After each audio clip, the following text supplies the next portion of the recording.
What is up, cinephiles? Welcome back to Screen Kings. For today's video, I'll be talking about the most outrageous horror film that I've seen this year and probably for the rest of the year because this one is going to be hard to top off, really. And yeah, when I say the word outrageous, it doesn't even mean that's going to be a negative thing.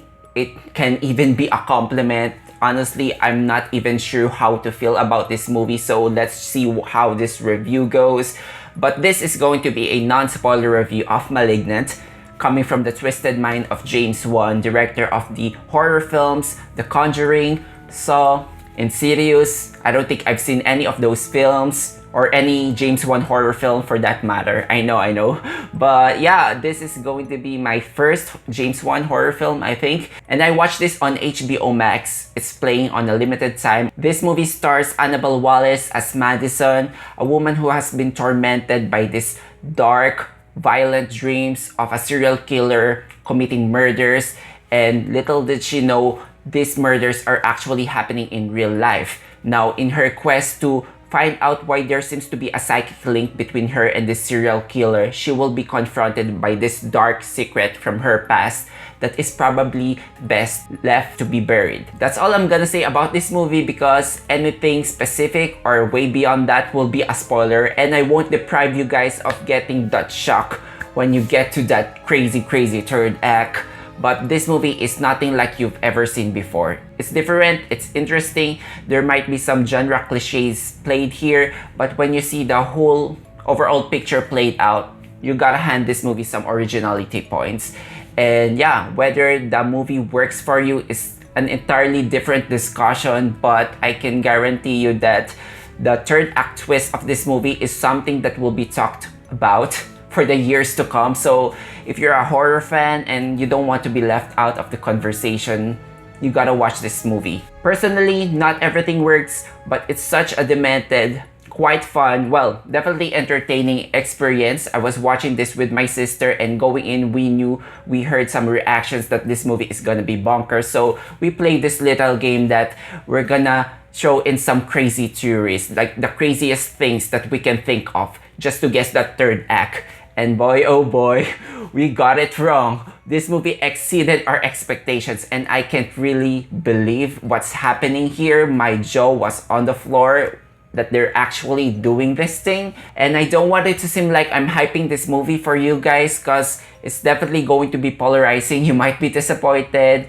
By the way I'm speaking, it seems like I'm super excited, like I'm loving this movie, but we have to wait until I touch onto that third act later, without spoilers of course. But let us discuss first some of the things that I can guarantee not a lot of people would disagree with me. That will be the direction and the cinematography, which I think are outstanding in this movie. James Wan, I haven't seen any of his film, but based on the trailers that I've seen, I can say that this is his comfort zone. I can see his trademark and brand in this movie, helped with his cinematographer Michael Burgess. This movie has a lot of dynamic shots, a lot of steadicam, zoom in shots that really works for a horror film. There's one particular shot here that really stood out for me. It's a tracking shot of a character running around the house, and the camera seems to be installed on the ceilings, and you can see the camera moving across the hallways, across the rooms. I'm not sure if James Wan has already done that in his previous horror films, but this is the first time that I'm seeing this type of execution, and I'm really loving it. Like, it's a dollhouse, like the character is inside this dollhouse. So the suspense is flawlessly executed. I wouldn't say that this movie is scary, though there are some jump scares that got me for sure, and there are some depictions of sleep paralysis here that definitely triggered some of my personal experience. So proceed with caution, guys. But without a doubt, James Wan knows his horror and his action too. Take note of that action, because there's gonna be action on the second and third act of this movie, and there's also a supernatural element to this film. So there's some application of CGI here, which I think are really top-notch. The movie also does not hold back when it comes to gore. So there you go, atmospheric setting slash cinematography, check. Impressive camera work. Technically speaking, this movie is beautifully executed, and when it comes to leaving a mark on the horror subgenre, I don't think this movie has its own particular subgenre that it adheres to. It sits somewhere between a slasher film because there's this long-haired guy with a disfigured face in a trench coat doing some murders. So naturally, there's a murder mystery factor into it, though I'm not sure if that aspect really leaves much of an impression. Definitely, it doesn't want to be contained on one particular category. With that, there will be some tonal shifts in the movie, and it naturally comes out because this movie has a bunch of ideas in its head. Anyway, the tonal shifts are at a level that I can accept or tolerate, not until it went to that third act, because it's just crazy, bonkers, in such a bloody fashion that's also hilarious and action-filled, and it feels like it's taken out from a different movie. A lot of what the F moments, and a part of me thinks that maybe I should not be picking apart this movie because it's meant to be treated as a 80s horror campy movie, like it's so bad, it's so good. But when I think about the early parts of the movie where it's invested in building that suspense, that tension, that atmosphere, it does not really work with the third act for me. It's like you started this horror in such a high art then ended up having a cheesy 80s movie. So it makes me wonder what are the intentions of this movie, because sure, you can say that this movie is about how a childhood trauma can later manifest in your life, but there's nothing really much of a meaningful sentiment that you can attach to that theme.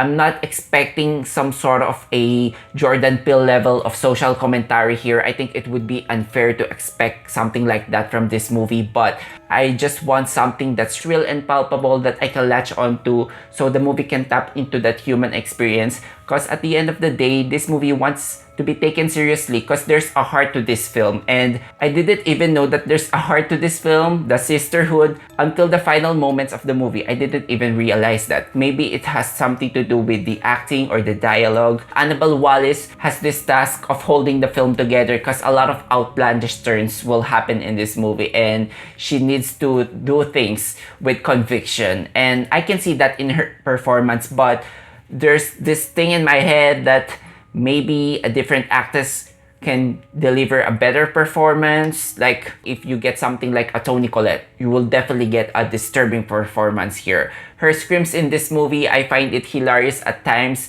and I don't think the movie really intended that, so maybe it has that fault of that script. As for the rest of the cast, to put it kindly, they're pretty much unremarkable.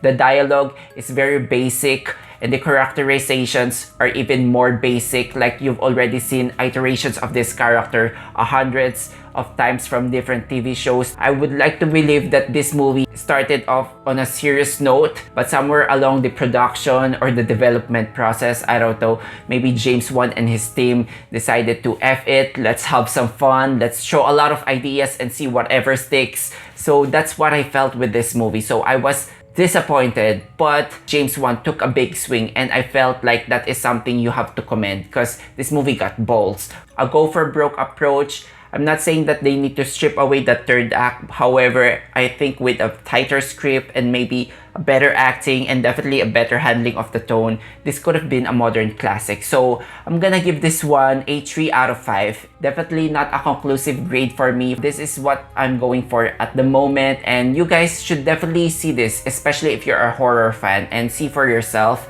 because it's going to be a polarizing work, and I'm really curious on what you think, guys. So if you've seen this movie, let me know what you think on the comment sections down below. I'm intending to do some sort of a spoiler talk with my friends, so let me know, guys, if you're down for that. Also, if you enjoyed watching this video, hit that like and subscribe to me for weekly reviews of movies and TV shows. Thank you so much, guys, for watching. Until then, I'll see you all on the next one.